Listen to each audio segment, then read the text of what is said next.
स्वागत है। आज हम मार्क डगलस की एक बहुत ही दिलचस्प किताब द डिसिप्लिन ट्रेडर पर बात करने वाले हैं। इसके जो मुख्य विचार हैं उन पर थोड़ी गहराई में जाएंगे। जी हाँ, ये किताब ट्रेडिंग को एक बिल्कुल अलग नजरिए से देखती है। हाँ, मतलब ये सिर्फ चार्ट्स और एनालिसिस की बात नहीं करती। इसका मेन फोकस है कि ट्रेडर की अपनी सोच, उसकी मानसिकता और उसका अनुशासन, असल में सफलता की कुंजी वही है। बिल्कुल, तकनीक अपनी जगह है पर मन को साधना ज्यादा जरूरी है, ऐसा ये किताब कहती है। और मुझे लगता है ये बातचीत उन लोगों के लिए खास तौर पर फायदेमंद हो सकती है जो ट्रेडिंग करते वक्त डर जाते हैं या कभी-कभी लालच में आ जाते हैं या लगता है कि आत्मविश्वास कम हो रहा है। सही बात है। तो चलिए इसको थोड़ा और खोलते हैं। डगलस का एक बड़ा फेमस आर्गुमेंट है कि ट्रेडिंग में 80% साइकोलॉजी है, मतलब मानसिकता, और सिर्फ 20% तकनीक। हाँ, ये सुनने में थोड़ा अजीब लग सकता है। हाँ, क्योंकि ज्यादातर लोग तो स्ट्रैटेजी एनालिसिस, इंडिकेटर्स इसी में लगे रहते हैं। तो फिर ये कैसे कि असली चुनौती मन को संभालना है? बिल्कुल। और देखिए, यहीं पर जो नए ट्रेडर्स हैं वो अक्सर ठोकर खाते हैं। सोचिए, कोई अच्छी स्ट्रैटेजी मिल गई, शुरू के कुछ ट्रेड्स में फायदा भी हो गया। हाँ, फिर तो कॉन्फिडेंस एकदम ऊपर। हाँ बिल्कुल, लगता है बस अब तो समझ आ गया मार्केट। लेकिन जैसे ही एक बड़ा नुकसान होता है, डर इतना हावी हो जाता है कि अगली बार शायद सही मौका भी हो, ट्रेड लेने की हिम्मत ही नहीं होती। अच्छा। तो होता क्या है कि दो लोग एक ही स्ट्रैटेजी इस्तेमाल कर रहे हैं, पर एक डर के मारे जल्दी निकल गया, दूसरा शांत रहा। नतीजा बिल्कुल अलग। स्ट्रैटेजी वही थी, पर मानसिकता ने फर्क डाल दिया। यह है वो 80% वाला खेल। ये बात तो है। तो अगर मानसिकता इतनी इतनी क्रिटिकल है, तो फिर अनुशासन का क्या रोल है इसमें? डगलस तो यहां तक कहते हैं, और ये बड़ी स्ट्रांग बात है, कि बिना अनुशासन के ट्रेडिंग एक जुआ है। हाँ, ये बहुत गहरी बात है। इसका असल मतलब क्या समझें? देखिए, इसका सीधा सा मतलब है कि आपके पास एक सोची समझी योजना होनी चाहिए, और उससे भी जरूरी उस योजना पर टिके रहना। ओके। एक अनुशासित ट्रेडर को पता होता है कि कब एंट्री लेनी है, कब एग्जिट करना है, और सबसे जरूरी हर ट्रेड में रिस्क कितना लेना है।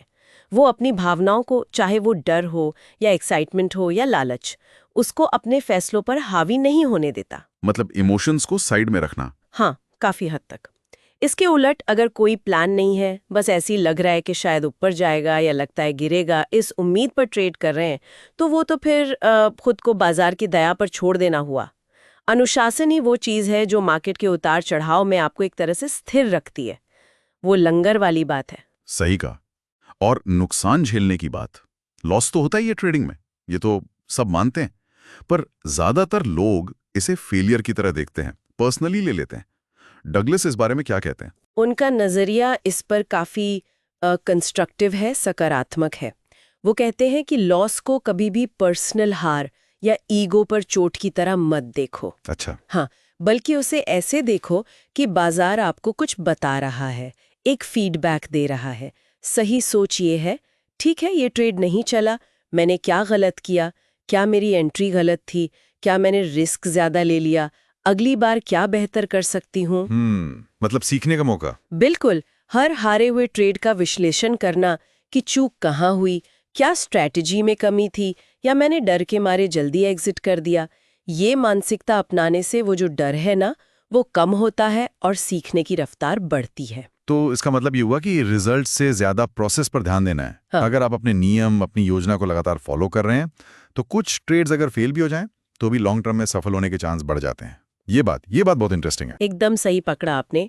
डगलस इसी बात पर बहुत जोर देते हैं कि ट्रेडिंग को कोई हॉबी या साइड बिजनेस की तरह नहीं, बल्कि एक सीरियस प्रोफेशन की तरह लेना चाहिए। जैसे कोई डॉक्टर या इंजीनियर अपने काम को लेता है। बिल्कुल, पूरी गंभीरता, पूरी जिम्मेदारी के साथ। और इसके लिए क्या जरूरी है? अपने हर ट्रेड का जर्नल बनाना, रिकॉर्ड रखना, अपनी गलतियों और सफलताओं का विश्लेषण करना, अपनी जो भावनात्मक प्रतिक्रियाएं हैं, कब डर लगा, कब लालच आया, उन पर नजर रखना। और ये मानना बहुत जरूरी है कि बाजार कभी गलत नहीं होता।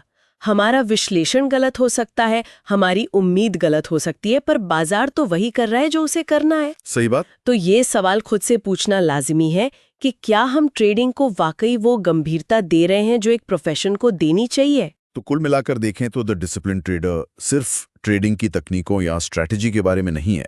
ये असल में एक गाइड है सेल्फ कंट्रोल के लिए, इमोशनल बैलेंस के लिए और एक मजबूत ट्रेडिंग साइकोलॉजी बनाने के लिए। बिल्कुल। और ये किताब आपको ये सोचने पर भी मजबूर करती है कि ट्रेडिंग शायद सिर्फ पैसा कमाने का तरीका नहीं है। ये अपने आप को, अपनी कमजोरियों को, अपनी ताकतों को और गहराई से जानने और समझने का भी एक बहुत शक्तिशाली माध्यम बन सकता है। हाँ, ये तो है, खुद को जानने का एक रास्ता। जी। तो यहाँ एक विचार के साथ श्रोताओं को छोड़ जाते हैं। क्या ट्रेडिंग में सफल होने के लिए जो अनुशासन, जो इमोशनल कंट्रोल और मानसिक स्पष्टता चाहिए, क्या वही चीज़ें जीवन के दूसरे हिस्सों में भी, जैसे करियर में, रिश्तों में या अपने पर्सनल गोल्स को पाने में उतनी ही मददगार साबित हो सकती हैं? सोचने वाली बात।